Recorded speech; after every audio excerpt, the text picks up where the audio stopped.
Everyone who has ever traveled on a train in India will probably know Irctc are the Indian Railway Catering and Tourism Corporation. There are no two ways about it. They have a virtual monopoly in ticketing, and you must get Irctc involved if you want to book a train ticket.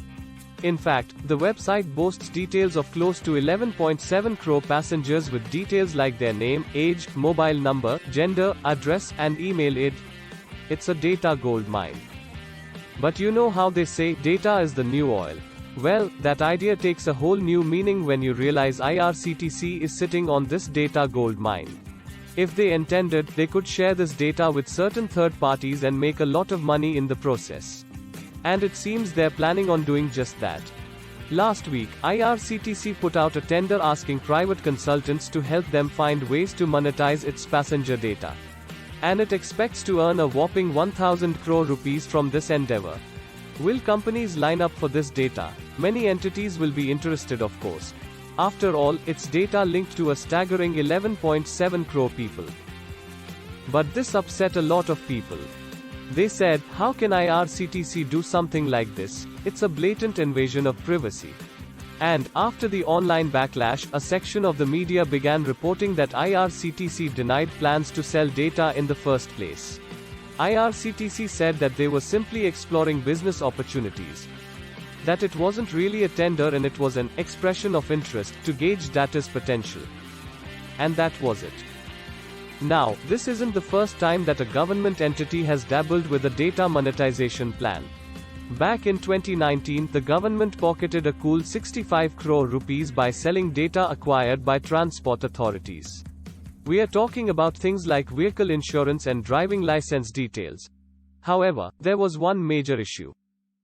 If these entities desired, they could have easily matched the data here with other information available elsewhere, say your name or your address, and could know who you are, what you drive, where you live and the name of your financier. It's honestly scary. Now the government believes data is a public good, and they don't usually seek consent before sharing this data, even though you didn't sign away the rights to it when you registered your car with the RTO or applied for a driving license. And realistically, they don't need your consent because you actually don't own your data. You see, India still doesn't have a law protecting data privacy. We are still heavily reliant on the outdated IT Act of 2000, which doesn't really lay out the contours of data ownership.